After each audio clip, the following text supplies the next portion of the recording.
My life has changed aggressively in the past year or so. I've made that clear in previous videos, but the effects it has put on me have continued to encourage me to revisit many things in my past that I sort of took for granted. I've been watching a lot of older shows I watched as a kid, looking at some old picture books that were on my shelves in my younger years, and of course playing some of my favorite childhood video games. I recently picked up a red DS Lite, which was the model that I played on as a kid, and getting the opportunity to hold it in my hand again after so many years has really brought me back to simpler times. I sold my original DS Lite a few years ago during a time when I was not as attached to my older stuff compared to now, and I was considering selling my new Nintendo 3DS XL, but thankfully I chose not to. But on the topic of that, it's saddening to know that this console, which I always saw available at my local Target every time I went, has been discontinued, bringing an end to the DS family of systems as a whole and making way for the Switch to serve as Nintendo's most recent handheld console. For the kids of my generation, the DS and 3DS were major parts of our childhood as they boasted an amazing library of games that helped us get through long car drives, waiting rooms, and many other boring scenarios. For me, the 3DS played the biggest role in my life since I was actually born the year the DS released and didn't end up getting one until my 7th birthday, so I was pretty late to the game. Plus, by that point, the 3DS had already been released, and I remember wanting one so badly. In the following year, for my 8th birthday, I finally got my hands on a 3DS XL, and words cannot express how ecstatic I was. But even before I had a DS or a 3DS, I was still playing games on the go with a Game Boy Advance SP. Though, at the time, I actually hated having a Game Boy Advance and wanted a DS instead because everyone else had one, but little did I know the significance of the SP, as it served as the last hurrah for the Game Boy family. The SP released on February 14, 2003, and officially ended its run in December 2009, concluding Nintendo's first line of handhelds. What I of course did not realize was that how I felt about the 3DS ending its run was the same way many people felt about the Game Boy ending its run. These two families of handhelds created countless memories for many kids growing up in the early 90s up to the 2010s, and with that in mind, I found a great topic for discussion, and that's the point of this video. I want to go over every iteration of the Game Boy and DS all the way up to their final releases. I will also talk about significant video games that were released on each console, and of course putting in some of my own personal anecdotes throughout the video, as I have already done so. You as the viewer most likely also have some personal stories about these handhelds, so feel free to talk about them in the comments. Now, let's start with the Game Boy.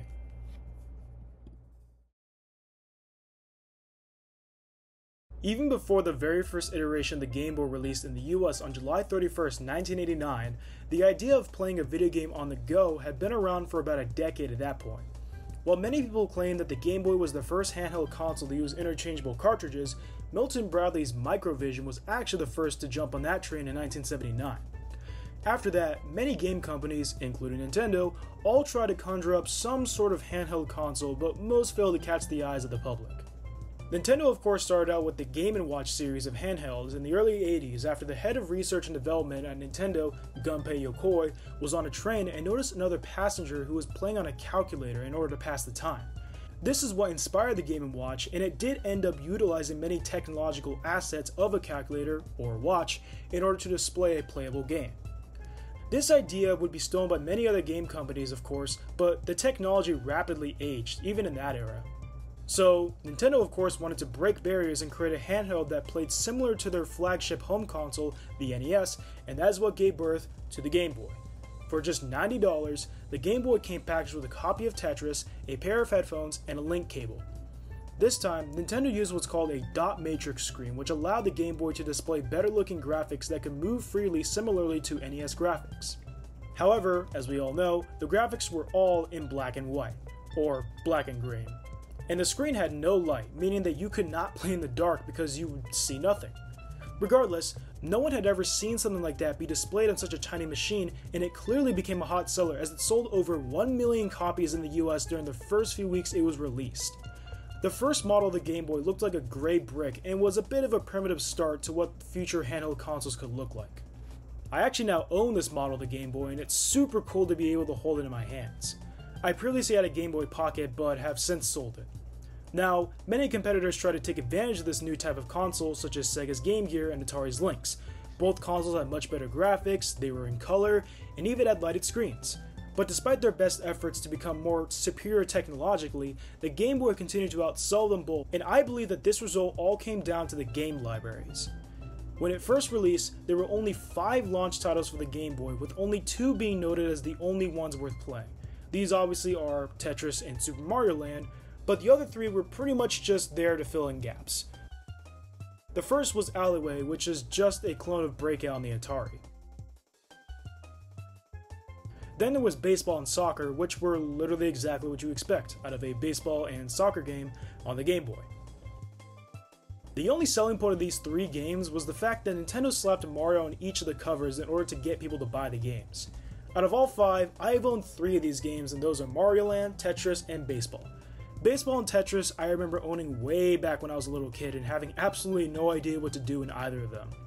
I definitely did not know the main objective of all the falling blocks in Tetris, so every time I booted it up, the game would end in just a few seconds. Baseball, of course, was pretty self-explanatory, though I could never get through a full game before shutting the Game Boy off. Now, onto the main attraction, Super Mario Land, which, in all honesty, I am not the biggest fan of. Obviously, it's the first handheld traditional Mario game ever, so there was a sense of experimentation during development, especially since this is one of the few traditional Mario games that was not directed by Shigeru Miyamoto. It just never really seemed to be of any significance toward me, and I always remember seeing it available in the 3DS eShop and having no interest in purchasing it. But of course, I got the physical copy now, which I infinitely prefer, so who cares. But besides those games, the library would continue and add more and more amazing games available to play. Here's a rundown of some of my favorites. Super Mario Land 2 6 Golden Coins was the sequel to Super Mario Land and was a major improvement over its predecessor. It follows Mario traveling through 6 different worlds, each with multiple levels, and it could all be done in the player's preferred order. Once you completed all these worlds, you have to take down Wario's castle and then fight him, making him the final boss. I remember downloading this game on the Nintendo eShop for my 3DS, and that's how I beat it all those years ago, but now I own the physical copy of this game as well, and I can't be happier about that. Operation C was a spin-off of the Contra series, and for it being on the Game Boy, it plays super well. Unfortunately, I've only gone as far as the 3rd mission because this game is brutal, and as far as I'm aware, there is no extra lives code. Regardless, the run and gun gameplay transitions super well into Game Boy, and it still puts you into that mega focused trance that the other Contra games put you into. Dr. Mario is well known as an NES game, but the Game Boy version is the one that I grew up with. It did not take me long as a young kid to understand its goal, and I had a lot of fun with it. My mom was also a big fan of the game when she was a kid, so that's how she got me into it. Donkey Kong 94 was a revamped version of the original Donkey Kong arcade game. It starts out as a remade version of the arcade classic, then as soon as you complete the 4th level, it immediately switches to an entirely different game, complete with different worlds that have tricky levels you must traverse through. Also, if you play this on the Super Game Boy, you will get a colorized version of it with new sound effects added to it as well. This game still holds up incredibly well, and it's the reason why we have the Mario vs. Donkey Kong games today. The Legend of Zelda: Link's Awakening is regarded as one of the best games on the Game Boy. I never played the original Game Boy version and am more familiar with the deluxe version, which I played on the 3DS, but it's mostly the same game. In Link's Awakening, Link crashes on a mysterious island and must venture through every corner of it in order to traverse dungeons, fight giant monsters like a genie, an eel, and even a big face in the ground, and collect magical instruments that are needed to awake what is known as the Windfish. What's most notable about this game is its length, which includes over 14 hours of content plus side quests. It even had Mario characters in there like Goombas, Piranha Plants, and even Kirby makes an appearance. As I've said before, many diehard fans regard this as the best the Game Boy had to offer, if it weren't for these next games. Pokemon Red and Blue became the premier games for the Game Boy, despite being released during the latter end of the original Game Boy's life. Pokemon took the world by storm in its first year alone, as it sold over 31 million copies worldwide, and the series continues to sell out with every release. The sense of adventure in Pokemon Red and Blue was one of the best elements this game had due to its open world game elements similar to Link's Awakening. Whether you got Red or Blue, you would receive the same experience either way, and this trend of releasing 2 different versions of the same game would continue even to this day. But Pokemon's impact was not contained in the game itself, as Pokemon found itself everywhere across the world. Merchandise, TV shows, movies, everywhere you went in the late 90s and early 2000s was consumed by Pokemon, and remnants of its impact still remain to this day. These are all games that I have personally played, and I feel are some of the best the Game Boy has to offer. However, these games span through the entirety of the Game Boy's lifespan, with the latest being in 1998. almost a full decade after the Game Boy first released. Basically, Nintendo kept extending the Game Boy's lifespan for so long, and talks of a successor to the Game Boy started popping up in 1995. This new handheld was actually not meant to be the Game Boy Color, but rather the Game Boy Advance. However, Nintendo decided to put the project on hold due to technological disadvantages at the time. In order to hold people off, Nintendo released a slimmed-down version of the Game Boy in September 1996, which of course became the Game Boy Pocket, and then, 2 years later, they made a newly improved Game Boy, which we all know as the Game Boy Color. The comparison to the Game Boy Color and the original Game Boy is similar to the DS and the DSi, as well as the 3DS to the new 3DS. The biggest selling point of this new Game Boy was of course the fact that it could play all Game Boy games in color. Still no backlit screen though. Besides that, the Game Boy Color will always be the best looking original Game Boy to me. It took inspiration from the Game Boy Pocket with the sleeker outer shell, and it came in multiple bright neon colors such as berry, kiwi, dandelion, teal, and grape, which is the model that I own, and I'm happy to say that I have owned a working grape GBC for a few years now. I did have one previously that my mom purchased when I was a little kid, but it stopped working for some reason shortly after buying, so that must have been swell. When it came to the game library, Nintendo seemed to put out less exclusive games in the Color compared to the original Game Boy, probably because it only took 3 years before the Advance was released. But the library was amazing nonetheless. Pokemon Gold and Silver made their debut just 1 year after Red and Blue, and the reception of those two games made Gold and Silver some of the most anticipated games for the GBC. Gold and Silver added 100 new Pokemon for the player to catch, bringing the total to about 250 different Pokemon, and many people today regard these two games as their fan favorites and the best in the series. Super Mario Bros. Deluxe was a remake of the original Super Mario Bros. On the NES that included a ton of new content. These included an overworld map that would appear before every level, minigames, the ability to play the lost levels, and an art gallery to look through. This became a big deal at the time of its release, as it was the only way to play Mario 1 on the go, even with the screen crunch getting in the way of gameplay at times. The Game & Watch Gallery games started on the original Game Boy, but every game that came out after was released on the GBC. It took a large selection of original Game & Watch games, revamped the graphics, and added a ton of Mario characters to them. It's a bit of a time waster, but fun. The series would lie dormant for some time after the fourth installment, until 2 new Game & Watch galleries were made for the DS and only being available through Club Nintendo. I'm grouping Mario Tennis and Golf for the GBC together as they both share major similarities. They were both originally for the N64 and were multiplayer style games, but when they were ported to the GBC, they were turned into full-on RPGs which starred these little kids as the main characters. I remember playing Mario Tennis as a kid and being so confused why the story mode did not have any Mario in it in the first few seconds of gameplay. I still have that same copy that I played all those years ago, and unfortunately, it looks like this, which is actually how it looked when my parents first got it. It was an online order too, so I guess that explains it. The Legend of Zelda Oracle of Ages and Seasons were some of the GBC's best achievements. Developed by none other than Capcom, these games took many gameplay aspects from Link's Awakening and added really good looking cutscenes and new features to the mix. At first, gamers were thrown off by Capcom's decision to make 2 separate games similar to what Pokemon had been doing, as they saw it as just a method to double profits. Despite that, both games were met with nothing but positive reactions upon its release, and for those who completed one of the games, they were given a code that could be inputted into the other that would basically act as an expansion pack that wrapped up the stories of both games with a fight against Ganon. The idea of releasing 2 of the same game for The Legend of Zelda had not been done since, but maybe one day we'll see a return to this method. Accompanying all these games based on popular Nintendo properties, many third-party developers put out really solid games for the GBC as well, like Metal Gear Solid, Bionic Commando, and Shantae. Entering into 2001, Nintendo was finally ready to unveil the newest and most powerful addition to the Game Boy family with the Game Boy Advance. It was first revealed at Space World 2000, and Nintendo showed off the GBA's power by having Mario Kart run on it. At the time they called it Mario Kart Advance, but as we all know, it eventually became Mario Kart Super Circuit. The choice to show Mario Kart was smart because it really showed how powerful the GBA was. It boasted 32-bit graphics which were never seen before on a handheld console, and it could even play Game Boy and Game Boy Color games. But it still had no backlit screen. Yeah.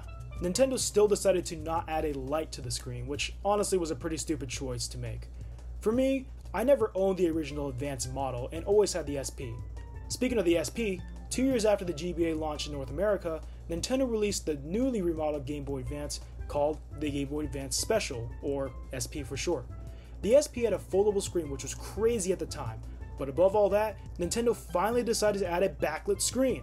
Finally, after 14 years, the Game Boy was able to be played in the dark. I have countless memories of playing on the SP because, technically, it's the first handheld console I owned. I had a lot of common games for the GBA though growing up, which included The Incredibles, which was a decent beat-em-up game, Finding Nemo, I had no idea what the goal of this game was, Nicktoons Freeze Frame Frenzy, which I actually hated with a passion for some time, Pirates of the Caribbean and The Curse of the Black Pearl. Despite that name, it bared little to no resemblance to the movie it was based on, and even the VeggieTales game Larry Boy and the Bad Apple. I remember really wanting the Larry Boy game because there was a Larry Boy PS2 game, and I was really disappointed when I found out how different the GBA version was compared to the PS2 version. I did have a few decent games at this time, however, like Metroid Fusion, Mario Party Advance, Mega Man Zero, and Street Fighter III Alpha. Eventually, as I got older, I learned about the wonderful tools known as Amazon and eBay, where I bought even more GBA games such as Mario & Luigi Superstar Saga, Godzilla Domination, Mario Kart Super Circuit, Super Mario Advance, and even the LEGO Star Wars games, which, as I mentioned in a previous video, I have a major soft spot for, especially the second one. But let's take a closer look at some of the better games the GBA had to offer. Mario & Luigi Superstar Saga was a huge game for the Game Boy Advance.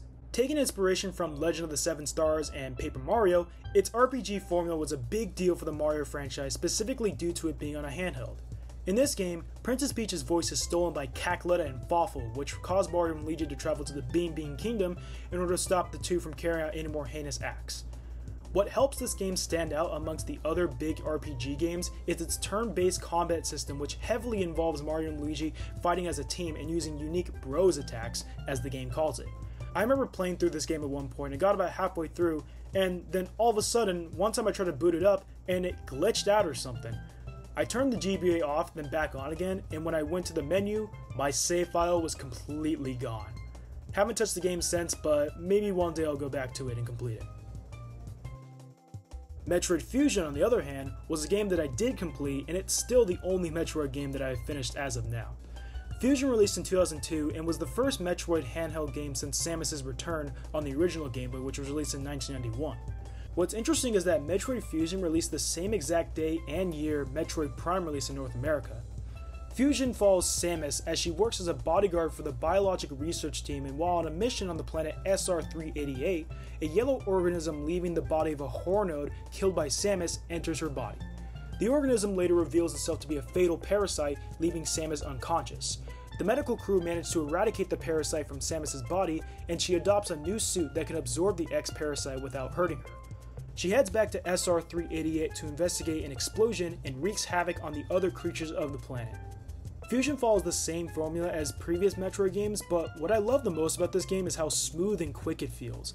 Samus runs at a rate that feels oddly satisfying, and it helps the overall experience immensely. Just one day after writing the script, the June 18th Nintendo Direct debut, and where they finally showed gameplay footage of Metroid Prime 4 Beyond, and the news honestly gets me pumped to play it. However, I have yet to play a single Metroid Prime game, so yeah, I gotta start playing those.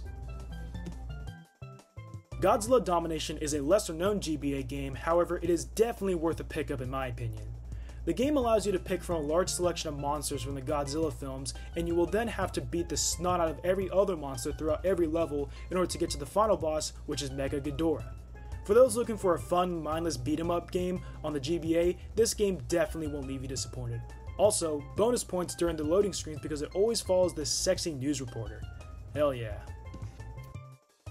As I mentioned before, Mario Kart Super Circuit was the major title Nintendo was riding on during the GBA's first reveal, and for a good reason. The tracks are super fun and include tracks from the SNES version, it allows 4-player multiplayer with just one cartridge, and the music was fantastic as usual. It's a must-have in every GBA collection. Those are only a few games from the massive library of games the GBA has, and I know I'm missing tons of them, but I want to stick to games that I've played personally, so if you have played any of the other highly praised games in the GBA, let me know your experience with them in the comments. Entering into early 2004, Nintendo was beginning to lose steam. The N64 and GameCube did not do the best financially as more competition began to enter the video game scene, such as Sony's PlayStation and Microsoft's Xbox. Of course, Nintendo always had competition, however, this was one of the first times that their competition was actually beginning to catch up to them. However, this was about to change, as Nintendo was getting ready to unveil their next big project that would determine whether they would end up sinking to bankruptcy or swimming back up to the top of the video game industry.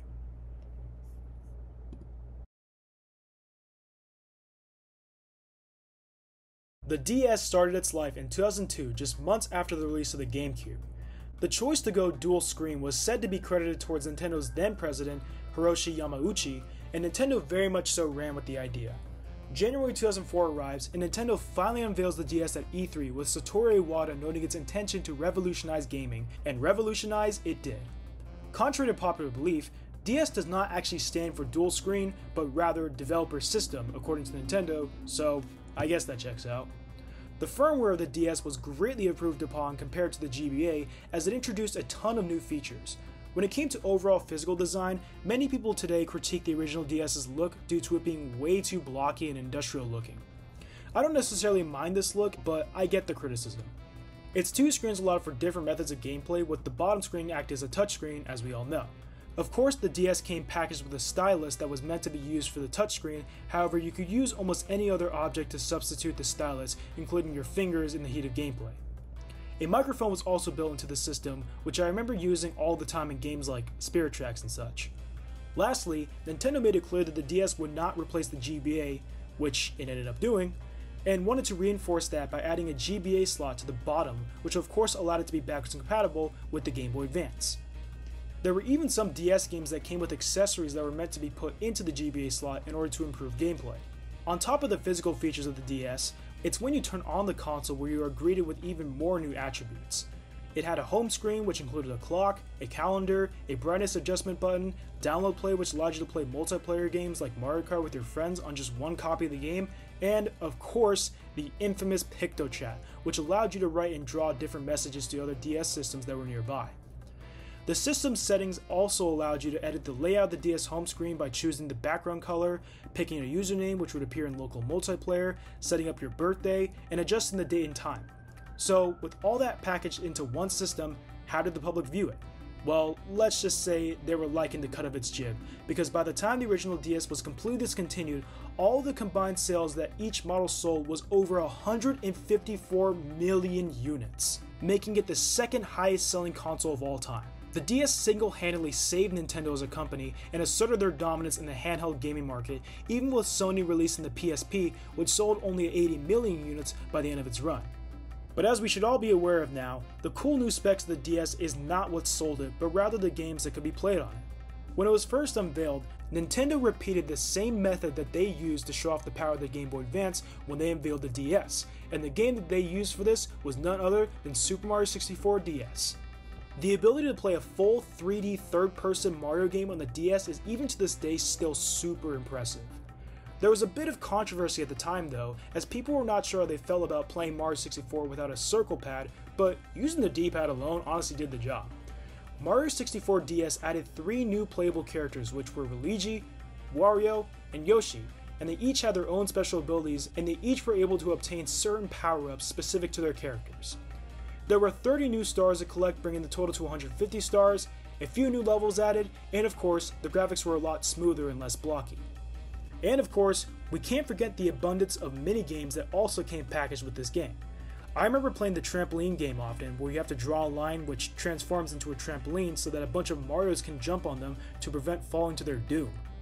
There was also the Wanted minigame where you have to find the face of one of the main characters within a sea of other faces. And who can forget the gambling minigames, which I did not really play as often as the other ones though. Regardless, it was peak nostalgia at its finest. I of course played this game as a kid, and I had already beaten the original Mario 64 beforehand, so I was already very familiar with the story, so getting the opportunity to play as Luigi and the other characters was awesome. After Mario 64 DS made its debut, Mario would go on to star in a ton of other DS games along with many other Nintendo icons, which I very fondly remember playing.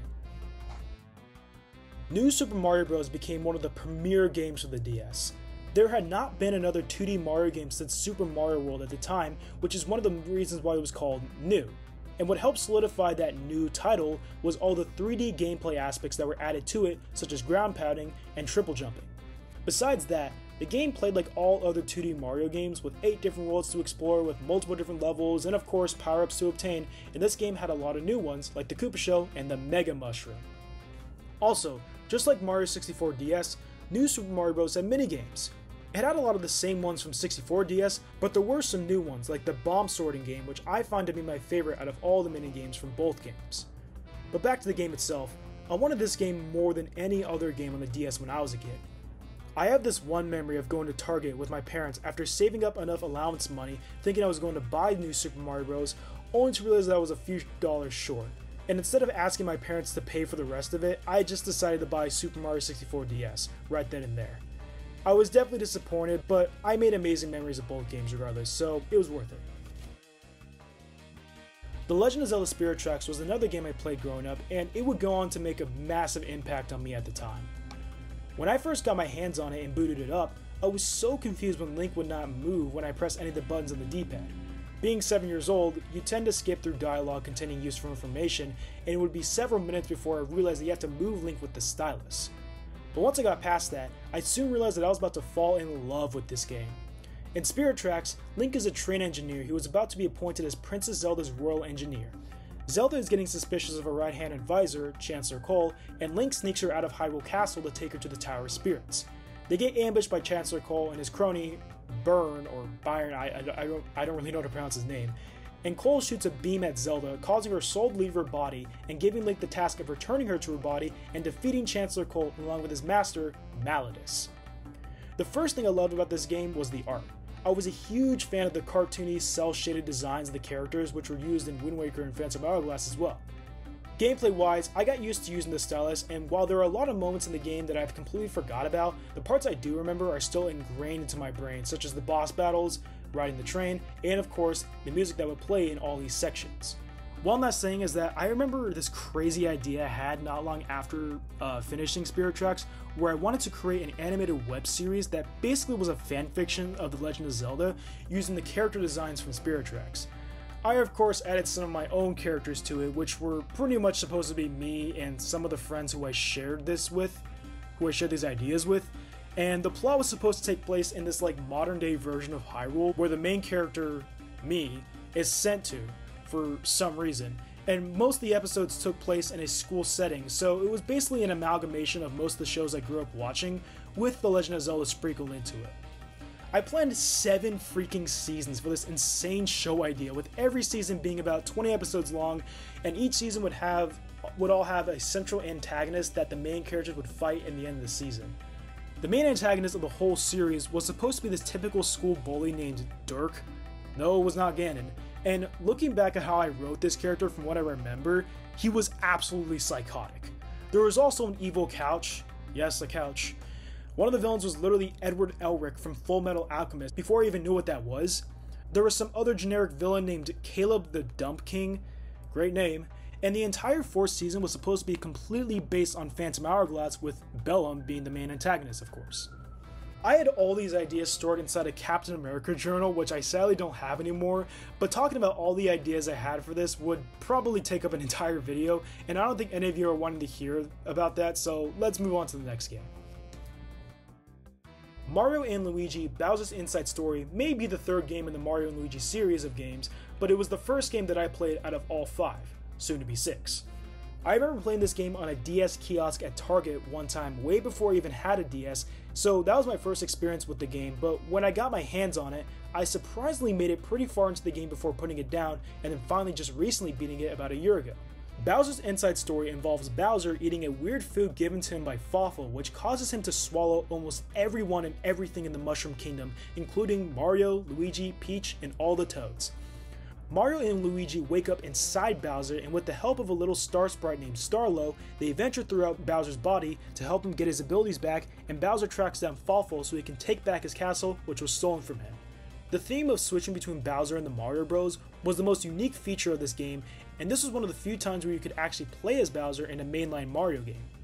Many segments have you playing as the Mario Bros as they manipulate Bowser's body, which helps progress his story, such as growing Bowser to a giant size or just helping him digest a giant carrot. The music was also amazing. Some of the tunes that would play throughout the game still pop up in my head every now and then. Lots of nostalgia are contained in this game, and I love it for that. Mario Party DS was not actually a game that I owned as a kid, but I did borrow it for a brief period from a friend of mine at the time, so that's how I got to experience it. Many fans of the Mario Party games claim this to be the only good handheld Mario Party game, which is odd to me as this was the second time Nintendo attempted a handheld Mario Party, so why didn't they just repeat what they did well for future installments? Who knows? Anyways, Mario Party DS, despite being on a handheld, plays just like a console Mario Party, and it does it surprisingly well. The story involves the gang getting shrunken down to a teeny tiny size by Bowser, and they must find a way to get to him and revert back to normal. One thing that was unique in this version were the boss battles that you had to fight at the end of every playthrough, which always began with the most raw images ever shown on a DS game. This theme would continue in future games like Mario Party 9, which honestly is a really fun game. I don't care what anyone says, Mario Party 9 is a banger. But getting back on track, Mario Party DS is a great game and worth playing even today. The game library for the DS is super vast, and I definitely missed a lot of other games people constantly praise, but like before, I'm only sticking to games I played myself. The DS would reign supreme in the handheld gaming market for many years after its release. It received multiple upgrades throughout its lifetime, such as in 2006 when the ever-popular DS Lite made its debut, and many kids in my generation, myself included, had this specific model growing up. I got the Crimson Red model, which I have here, and as I mentioned before, I did buy a new one, but you know, being able to hold this in my hand again brings back so memories, especially ones where I would hide under my blanket at night so when I should have been asleep and would play it with the sound completely turned off so no one else would hear. I did get caught once, I remember, but it is satisfying to know that almost every other DS kid did the same exact thing growing up. Anyways, after the DS Lite was introduced, a newly revamped DS was released in 2009, which we all know as the DSi. This brought the console to a whole new level as it completely updated the firmware by introducing a brand new home screen similar to that of what is seen on the Wii.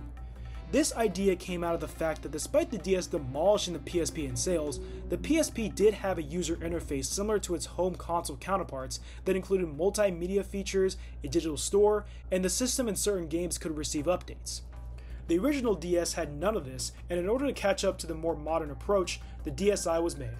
It had 2 cameras, a digital store, a sound app, and a web browser.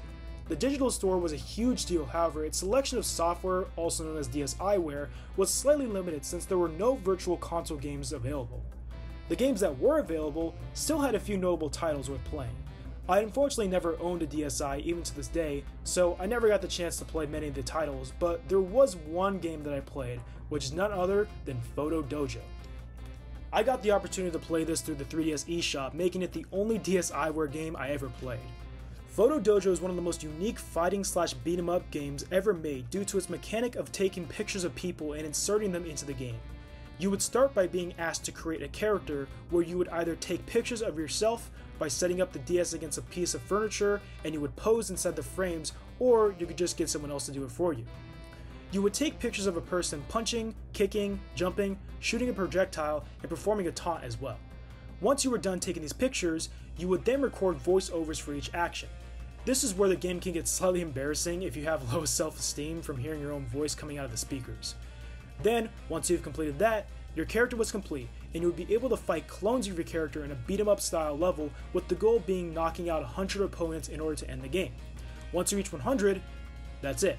The credits would follow and you just beat the game. Of course, you could create more characters and even do 1v1 local multiplayer matches using just one console where each person would grab opposite ends of the DS with one hand and play it that way, which was and is pretty ridiculous even today, but I love it regardless. Since talking about this game, I got the idea of recording myself looking through my Photo Dojo characters on my personal 3DS, so let's take a look. Okay, so we're gonna be looking through some of my characters from Photo Dojo, and already we're off to a great start because I can already tell there's some pretty interesting things going on here. So I think we have to go here so I can. All right. Edit a fighter. I lost my stylus, so oh jeez. This is great. Let's do this one. This is supposed to be me. Dear God. You chose wisely. Oh my gosh. No, I didn't. I didn't choose wisely. Not at all. I was just going easy. Oh, jeez. Well, I was like, I don't need to, like... Also, what is going on here? I think it was just really cut off. What? Okay, I see what's going on here. So that's like a backpack. It looks like I'm I look really thick. I don't know if you can, like... Okay, so that's a backpack right there. Right here, this, like, little... That's my leg. I'm, like, wearing shorts. That's a backpack. I don't know... Yeah. Okay. I've got skills. What? No. No, you don't! No, you don't have skills. And also, what am I doing here? Stay down. Yeah, look how cool and edgy I am. Okay. Time to prove myself. Time to prove myself. Shut up. Alright, here's my my friend Shay. Shay Butt. He liked that name apparently. We're both in the same. I was stupid, so let's check this out. I forgot about that. Oh man. we weren't taking it seriously enough apparently. Yeah, he's got a gun. That means it's on. Okay. Alright, he's just screaming. That's cool.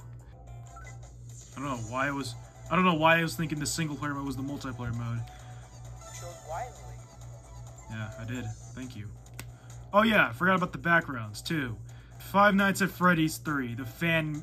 Okay. This is from... So this is a, what is it? It's like a...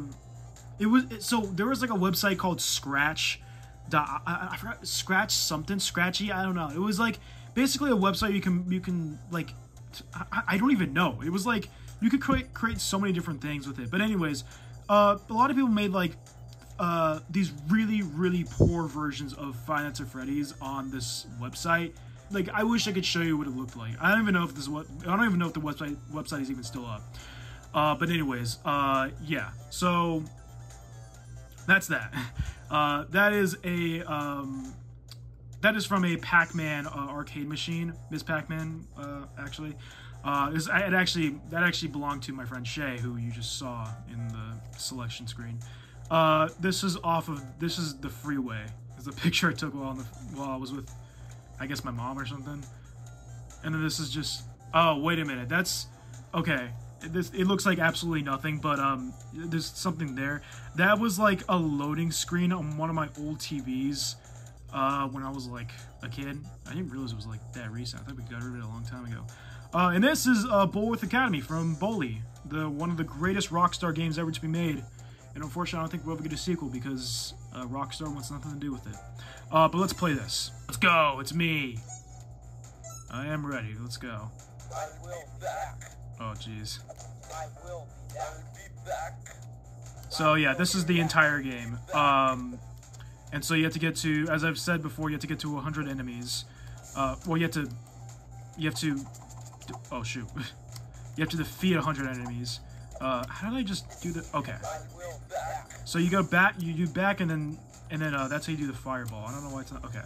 So... Oh, jeez. That's tall. That's my sister. Okay. Oh my gosh. Yeah, I forgot those midgets too. Get lost. Alright. Okay. I forgot there was a special move. You go down, boom, boom, boom, boom. Alright. Oh, jeez. Oh, and there's massive giants too. That's my brother. I've got skills. Don't. No, shut up. No, you don't. Oh, here's what we... Oh, yeah, I'm big now. Shut up.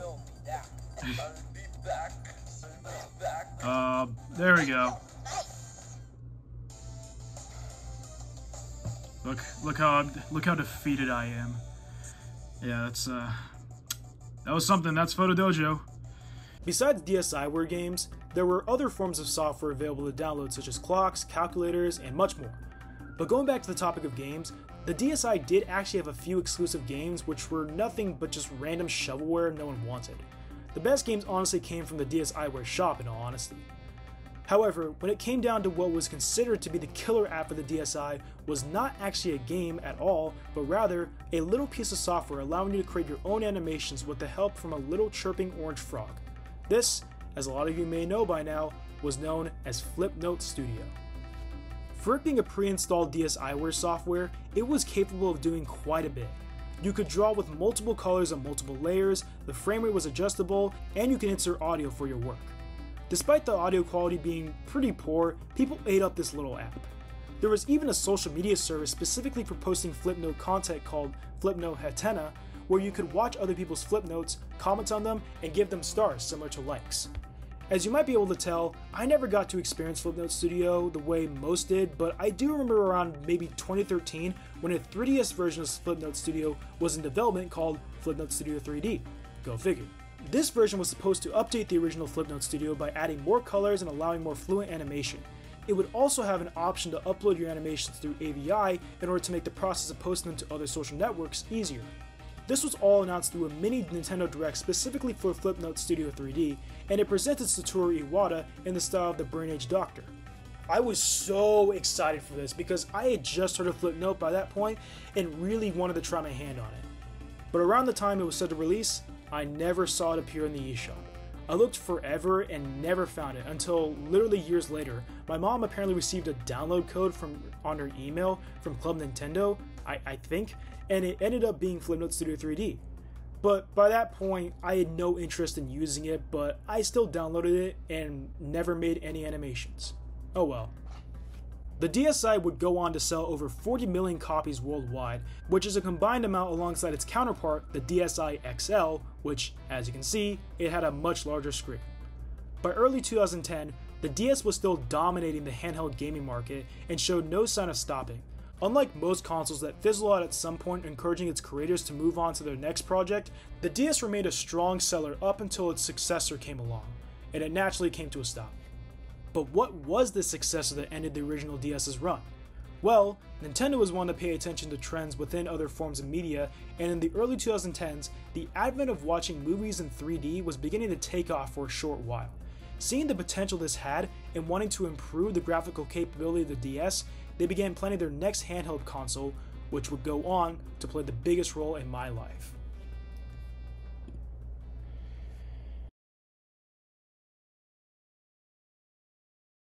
In March of 2010, Nintendo unveiled the newest and most advanced member of the DS family, the 3DS.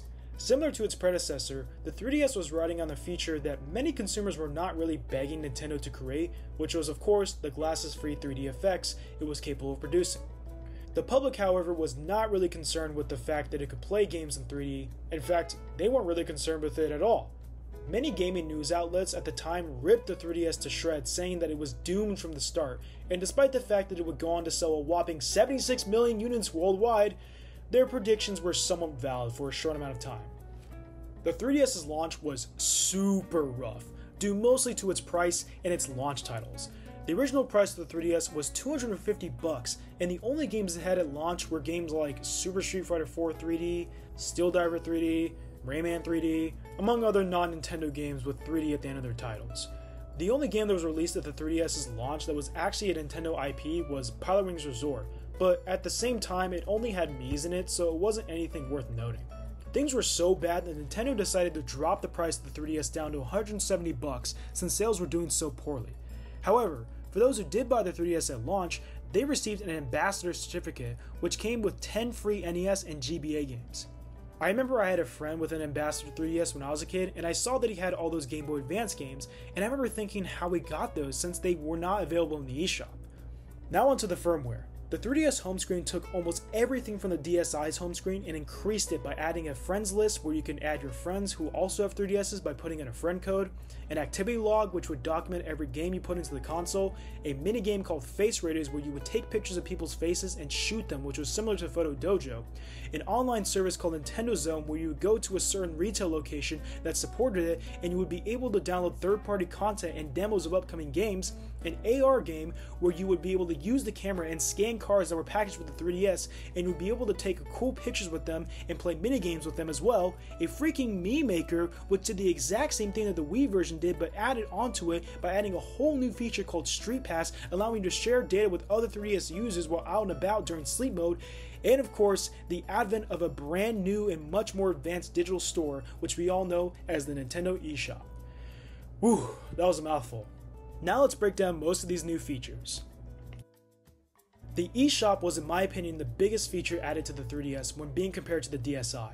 Instead of only selling a small amount of content which can only be found on it, the eShop sold a ton of already existing games going all the way back to the NES, thanks to the Virtual Console. There were NES, Game Boy, Game Boy Color, and even Game Gear games that eventually they added SNES games too. Since I was a little kid who didn't have any money, I only got a few Virtual Console games on the eShop, but I had great memories with them regardless. I got Wario Land, Super Mario Land 2 6 Golden Coins, Link's Awakening DX, Kirby's Dream Land 2, Zelda 1, Zelda 2, Metroid, Mega Man Extreme, and even Shantae, which I am happy to have bought since buying a physical copy of that game would cause me to have to skip a rent payment. But besides retro games, they also sold a ton of other 3DS games which you could buy at physical stores, as well as original DSiWare games and software. So if you're lazy and didn't feel like driving to Target to buy Super Mario 3D Land, you were able to buy it digitally through the eShop. There were also tons of indie games available to buy, and one of the most notable games that I played was called Gunman Clive, which was a run and gun type of game where you could play as a cowboy named Clive as he attempts to save his girlfriend from some baddies. The art style was super unique and had some pretty cool bosses too. You could also play a reverse version of it where the roles swap and you play as Clive's girlfriend, and there was even a mode where you play as a duck. Yeah, a duck. A sequel was made too, and it was honestly a much better game, as it had better music, more variety in levels, and even more bosses. Now those were all the games that the eShop had to offer, but it also sold other forms of software like streaming services such as Netflix, Hulu, and even its own streaming service called Nintendo Video, where it would randomly select clips from certain creators like College Humor and Channel Frederator and have them available to watch for a short amount of time. One of the most memorable shows that would appear in Nintendo Video was called Dinosaur Office, which involved clay stop-motion dinosaurs working in an office run by a T-Rex boss that constantly eats them. Besides that, YouTube was also available to download, which I was super excited about as a kid, even though it was super slow to use.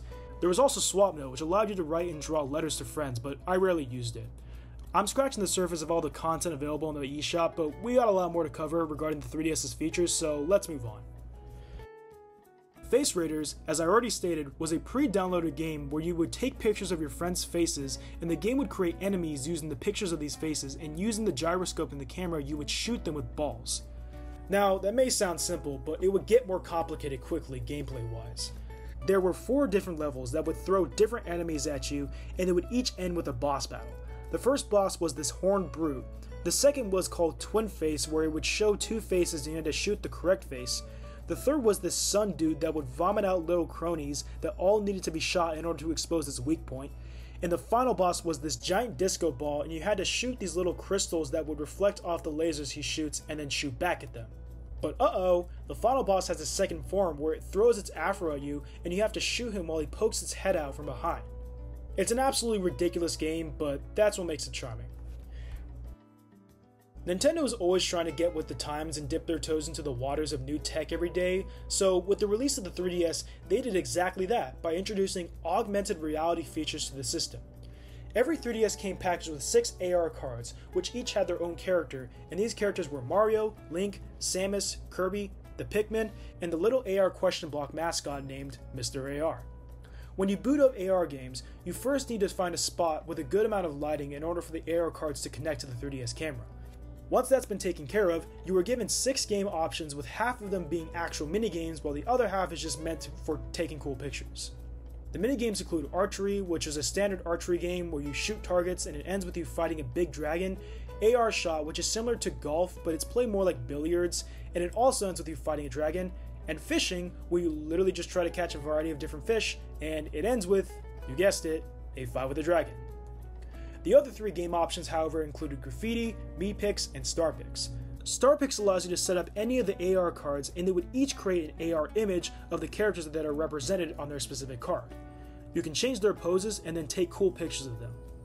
Meepix is pretty much the exact same thing as Starpix, except with Miis.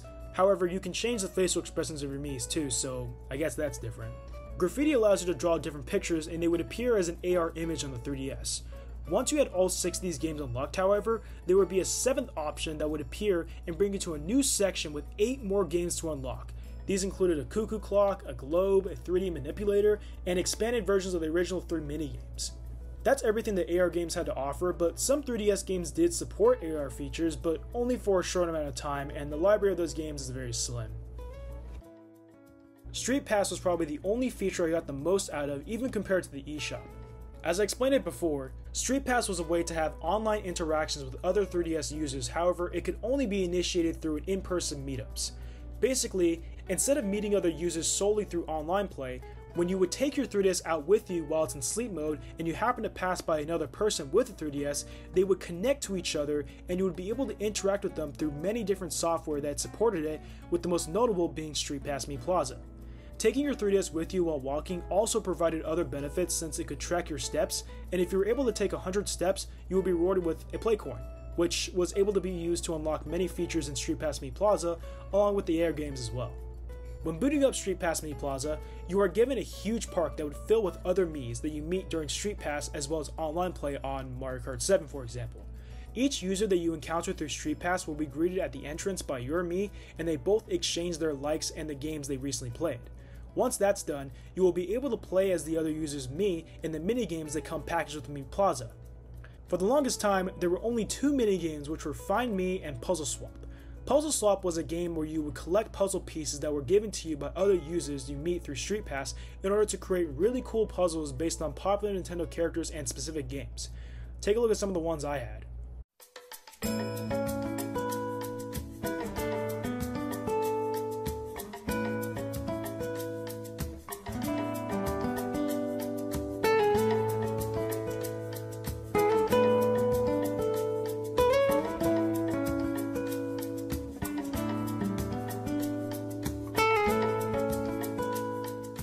Then there's Find Me, which is a turn-based fantasy adventure game where your Mii plays as a king or queen and you get kidnapped by this evil force, so the other Street Pass users need to journey throughout the land fighting monsters in order to bring you home.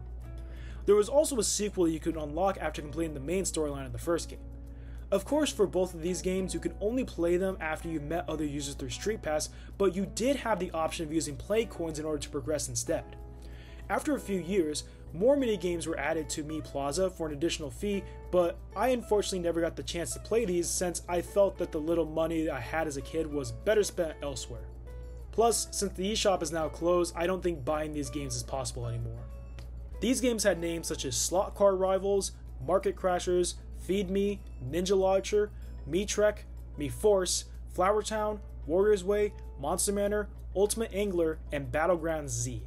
Besides the minigames, other game options included a music player where you could listen to all the music from the different minigames, a slideshow so you can view your completed puzzles from Puzzle Swap, a Street Pass map showing you where all of the users you met, where they came from, a birthday list for all your users, and many others. Also, as the Mii population grows larger, the music changes from being calm to super loud and fanfare-like. This might just be the most unique feature that Nintendo implemented into the 3DS, and it honestly makes me pretty sad to see the state that it's in today. It's easy to take for granted how much effort Nintendo put into the 3DS's firmware, especially since I was so used to all these features and never really took the time to notice how technologically advanced this console was. When I first got my hands on the 3DS as an 8-year-old, I didn't have any games to go with it at first until literally Christmas of that year, so playing with the pre-installed content was the most fun I was able to get out of it. But enough about the features of the 3DS, let's start talking about the most important element of this console, along with every other console we mentioned previously, the games. As I have said before, the launch titles were nothing special whatsoever, but going into late 2011, the game library would explode with many great games such as Super Mario 3D Land, Star Fox 64 3D, and Ocarina of Time 3D. Yeah, the 3DS got a good handful of remakes and remasters, mostly from the N64 like the two I just mentioned, as well as Majora's Mask 3D, but there were ports from other consoles, which is how we got games like Luigi's Mansion, Donkey Kong Country Returns, and Metal Gear Solid Snake Eater, all on the 3DS. But the library went well beyond this, and I arguably have the best memories from the 3DS game library more than the DS's. So, without further ado, let's break down some of my favorites.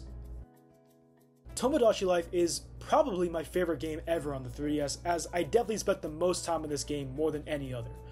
Tomodachi Life is basically a life simulator that revolves around a little island in the ocean where you take care of the residents, which are Miis.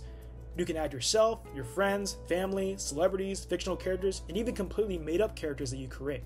You can feed them, give them gifts, they can build relationships with other residents so they can become friends, go on dates, get married, and have freaking children at the end of it. This game is jam-packed with content, and the list goes on.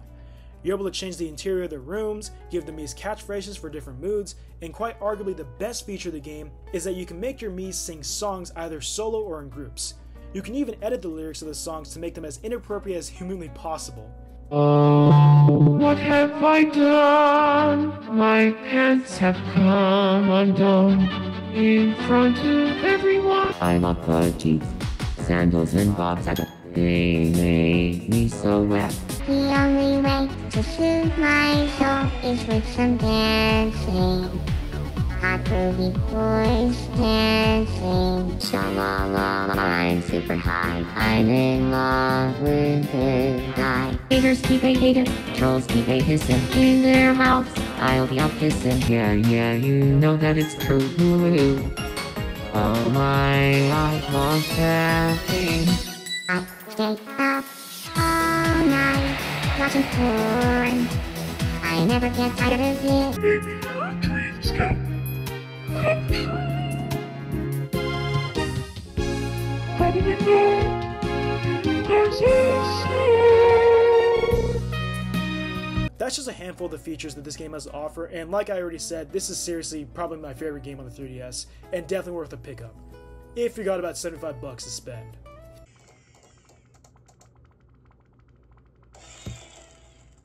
I thought this one smelled better. Yes. Pokemon X became the very first Pokemon game I ever played back in late 2013 when it first released, and boy was it an adventure. It was my first time playing an RPG of that size, and I'm happy that I finished it at such a young age. When it comes to the plot, it follows one similar to every other Pokemon game where you play as an up-and-coming trainer who goes on a journey in order to catch them all. Well, I didn't even come close to catching them all, but I was happy with the Pokemon family I had. For those wondering, I picked Fennekin as my starter, and I've always gone for the fire type since then. I did eventually sell the game at one point and would love to get it back, but just like Tomodachi Life, it's worth quite a few bucks. I can't name another game I am more hyped for compared to Super Smash Bros. For the 3DS. I've already made it clear in my LEGO Star Wars The Complete Saga video that I was in love with Super Smash Bros. Brawl as a little kid, even though I never owned it, and the fact that a new Smash Bros. Game was releasing and I would be able to play it on the go blew my mind, and I was insanely excited to play it. In fact, it was the first game I ever pre-ordered. That's how excited I was. I even remember looking at videos on YouTube as a kid about a Smash Bros. Game for the DS, and I remember seeing one video about it, but obviously it didn't exist. Smash Bros. For the 3DS brought a ton of new characters to the mix, including Mega Man, Wii Fit Trainer, Little Mac, and so many other awesome characters. Little Mac ended up becoming my main, though a lot of people in the community have less than positive things to say about him. Now, even though in my opinion, Smash Ultimate has pretty much rendered this and the Wii U game useless, Smash for the 3DS will always hold a special place in my heart. Now, say what you want about the Mario and Sonic Olympic Games series, but the London 2012 3DS game is my favorite out of the whole series. I remember getting this Christmas 2012 and I played it constantly. I solely just played the mini games over and over again, and they never got old. I love the trampoline game, the boxing game, judo, and the swimming dance routine as well. This whole game is honestly an underrated gem and is definitely worth picking up solely to play the mini games. Like the previous two times, I know that I am leaving out a few other games that are constantly mentioned when talking about the 3DS, like A Link Between Worlds and Kirby Planet Robobot, but the four that I listed are my most nostalgic, so that's why I picked them. Like the rest of the handheld consoles mentioned in this video, the 3DS would go on to be redesigned many times throughout its run, with the first being the 3DS XL. This, as I mentioned in the beginning, was the first 3DS model that I got back in September of 2012.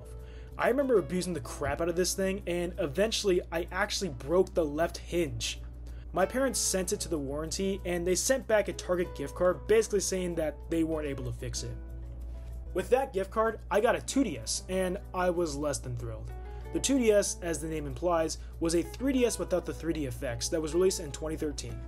I was not really a fan of the small screen because, well, I was used to the XL style, and it was hard to bring it on the go with me because it couldn't be folded. Thankfully, I only had it for a temporary amount of time because in late 2014, Nintendo announced a brand new member to the 3DS family, and it became the best member yet. This obviously was the new 3DS, and I got the XL version, of course, around my 11th birthday in September 2015, and that's the same console I have to this day, along with the box it came in. The new 3DS mostly focused on adding new hardware features, with the most notable being the thumbstick, which acted as a second analog stick, answering back to the controversy that brewed when the original 3DS first released back in 2011, and people noticed that there was no second analog stick. 2 more bumpers were added to the back of the 3DS, and the 3D effect also got an upgrade which allowed it to better track your eyes during gameplay. The new 3DS also supported Amiibo, where you just tap an Amiibo on the touchscreen. To use Amiibo on earlier 3DS models, however, you needed to buy an add-on, so that was unfortunate. The new 3DS did have a few exclusive games as well, and the library of these games were way better than the DSi exclusives. Some of these games included Xenoblade Chronicles, Fire Emblem Warriors, and the one game that I wanted to be ported onto 3DS more than any other game, Minecraft.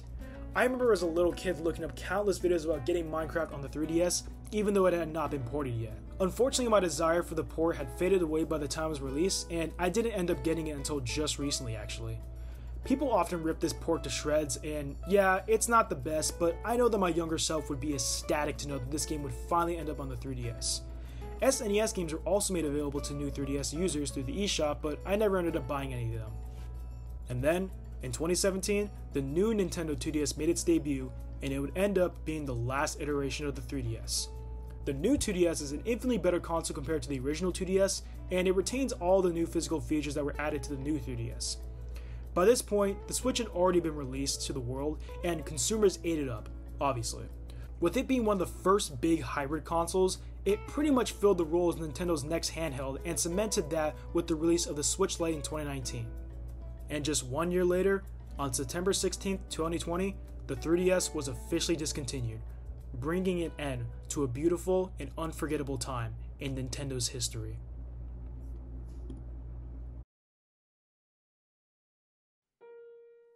Today, the Switch now serves as Nintendo's current handheld console, and it does not seem like they are planning another standalone handheld anytime soon.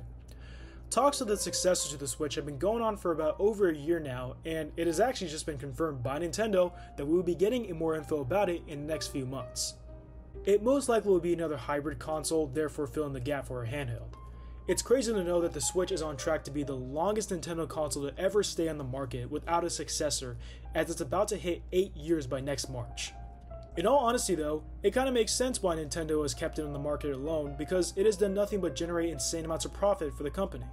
Especially when the pandemic happened and sales of the Switch Lite skyrocketed. While it is amazing that we live in a time where we are able to play home console quality games on the go, the charm of the original handhelds is missing. Having one console fill both roles kinda sorta seems like a slight letdown when you think about it, mostly when it comes to the collecting side of things, since you just buy one console and that's it. Now, obviously, having just one console that can serve both console types is also a good way of letting consumers save money and not have to buy 2 separate consoles that work very differently. It's hard to have to say goodbye to the old era of gaming in order to make way for the new. Most of my memories playing these consoles and all the games that went with them are still with me, and I don't find myself forgetting about them anytime soon. While I have made it clear that LEGO Star Wars: The Complete Saga will always have the biggest impact on me, the DS and 3DS era's impact on me is something that is equally as significant. Every game that I played in my limited library created unforgettable memories from the moment I received them, the time I spent playing them, and when I had to say goodbye to them. The idea of standalone handhelds has arguably ended, so these consoles must be cherished and kept alive as much as possible throughout the years. Thank you all for watching this video, and I hope you have a swell day.